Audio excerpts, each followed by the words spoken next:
Hi there, welcome back to the channel. Thanks for joining me once again.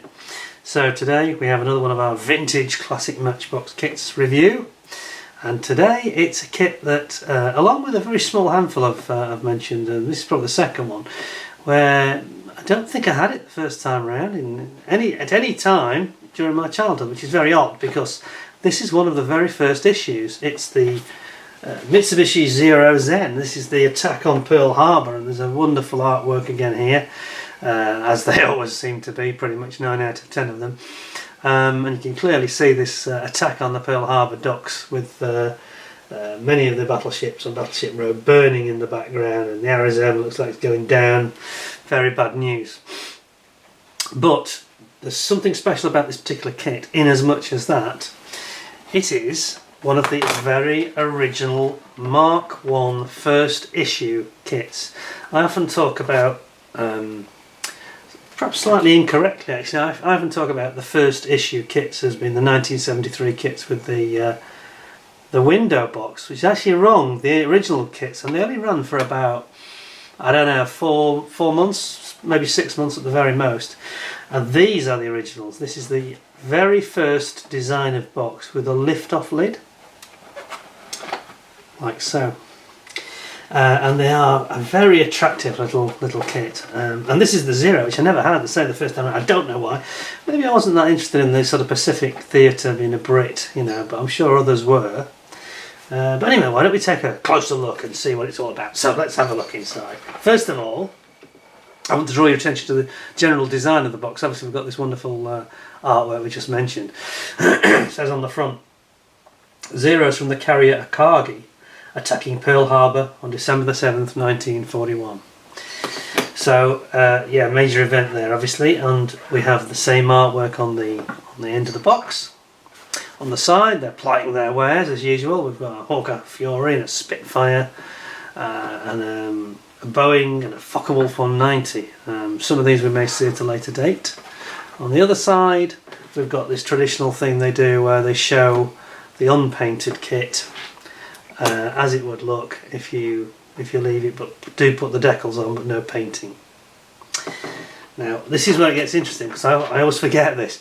Underneath we have got the full paint guide and the two paint marking options, and they are the Model 21 aircraft carrier Akagi, 1st Carrier Division on December 1941, and beneath the Naval Air Corps Operational Training Unit of the Imperial Japanese Navy.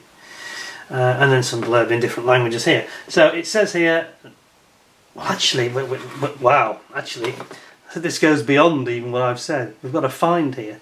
This must have been right at the end of 1972. It actually says 1972 Lesney. Now you've never seen that on any of these before. I'll look again on the others, because we have got other similar original boxings, but never seen that before. So this shows that this is PK-4. So it's one of the very original run, PK-1 being the Spitfire. In fact, they may say on the side here. I'm wrong, Fury, PK, yeah, okay. Fury's 1, Spitfire's 2, Boeing is 3, this Zero is 4, and the Focke-Wulf is 6. But I've never seen that 1972 moniker ever before. So that is very noteworthy indeed. So here we truly have got the genesis of the Matchbox model kit range.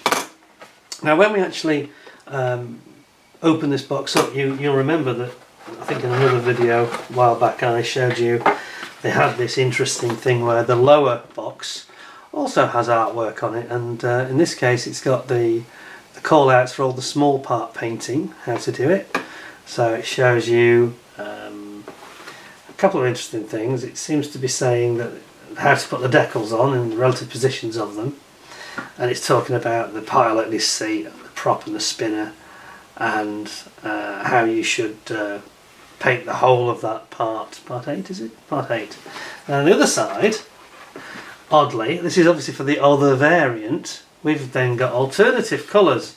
So this is really different to all the other Matchbox presentation of the box.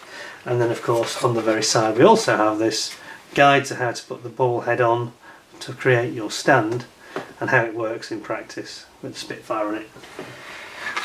That's really quite an original and very interesting bit of model memorabilia. So let's have a little bit of a nosy. See what it's like inside the box. Now, bear in mind, I'm not familiar with the kit. I've owned it for only about 18 months. Again, this I couldn't find. Again, I couldn't find a good one that wasn't bashed to bits. And then when I finally found this, I think it was a gentleman who passed away and his wife was selling them off. It certainly found a good home with me, I'd like to think anyway.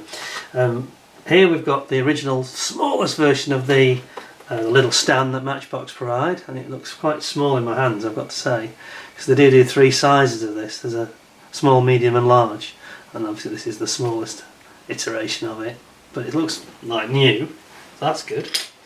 Then we've got the instructions, and again a true original. So this is printed in 72, we know that. Just wonder if it actually says that on the instructions as well, out of pure interest. See if it mentions the date anyway. It doesn't actually, I think they keep clear of that, but there we go. And then we've got some decals, and these are very old. So these are 49 years old, just coming up to 49 years. Yeah, but you know, again, I'm not going to peel them off, but they're absolutely fine. Even the film is, the paper's coming off easily.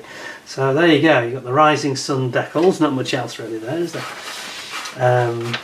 And then we have, obviously it's a slightly different presentation. Normally they would have the small parts and the painting guide on the back, and then this time it's just a load of general stuff. It says here, Matchbox kits are quality engineered in 2 colours, so no paintings necessary for the younger modeller.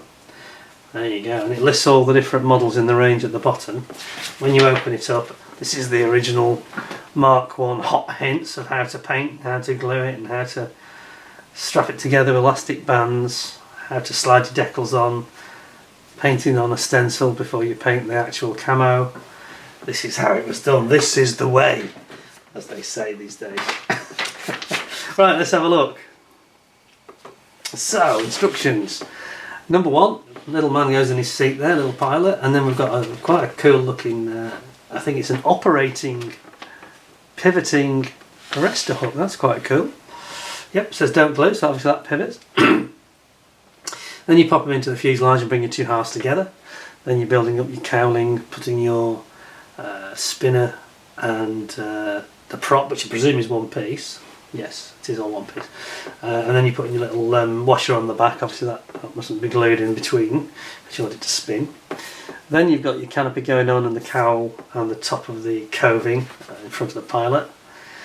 Then we have tailplanes going in, and then bringing your wings together, and your aerial on the top, cannons going in here and here, and then you build up your undercarriage legs and the wheel covers, and then finally you just pop them in and add some sorry, I was bringing out a bit of this. Pop them in and you add some long range tanks, obviously very important when you're flying from your Cargill all the way to Pearl Harbor. It says if the display stand is to be used, clear slots B. Clear slots B.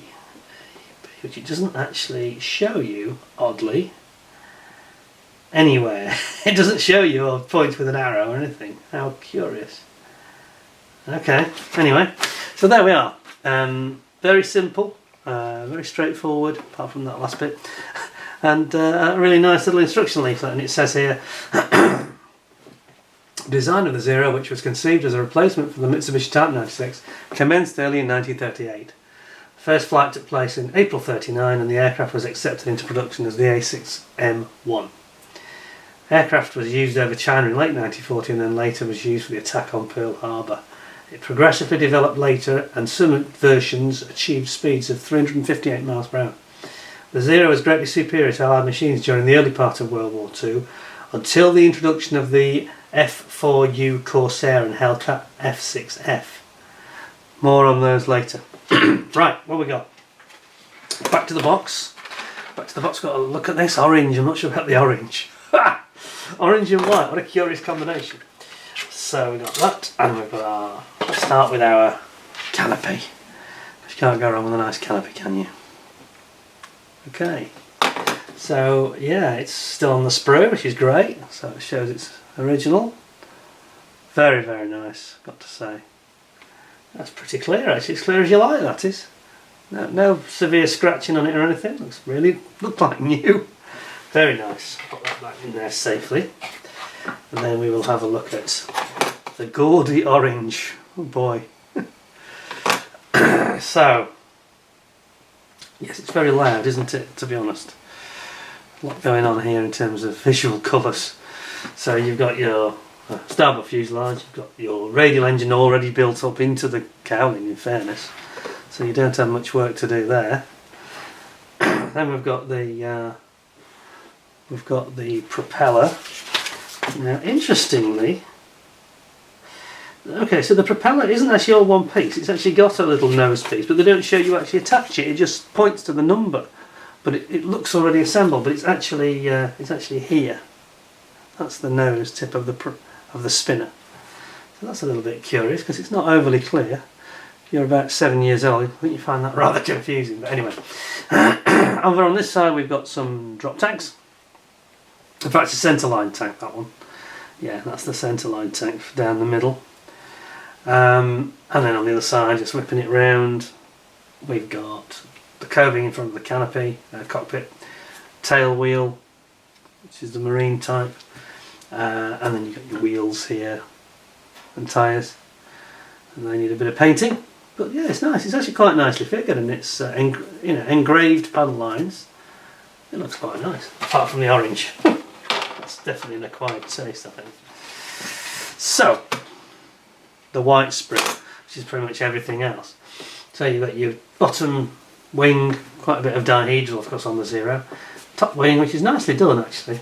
Really nicely done for its size. It's really quite a nice look to it, this. Very crisp panel lines, nicely engraved. Can't fault that, really. Tail planes here. The arrestor hook, which looks really cool. And as I say, it pivots so you can have it down if you wish. And then on this side we've got the pilot and his pilot seat. And then you've got your gear and your gear door covers. And that is pretty much it, to be honest. So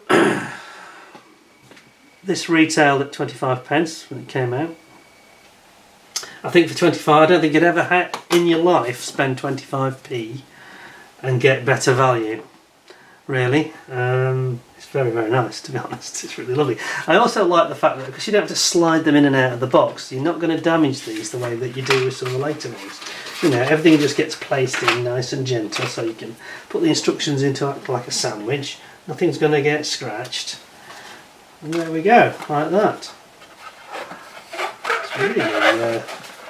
It's really nice. It's a really nice kit, that. I'm very lucky that I managed to get my hands on such a perfect example from 1972. So that's rare. That is quite rare. That's probably the rarest one I've got, actually. Well, that's it. Hope you enjoyed it. Found it interesting. So that's the Mitsubishi Zero from 72. Obviously of Pearl Harbor fame. Hope you enjoyed the video. I'd definitely give that probably a 9 out of 10 for what it is, 25p. 9 out of 10, no problem. Anyway, I hope you'll give me at least 9 out of 10 and give us a thumbs up and a like. Please share the video if you found it interesting, think others might. Ding the notification bell to make sure that you get notifications of any more forthcoming vids. And of course subscribe, because that'll guarantee that you do. And I hope to see you all with another interesting unboxing of a Matchbox kit very, very soon, and there'll be others too, I'm sure. There's also another little air fix on the way, but more of that later. In the meantime, thanks a lot, thanks for your time, great to see you, take care of yourselves, and bye for now. Cheers.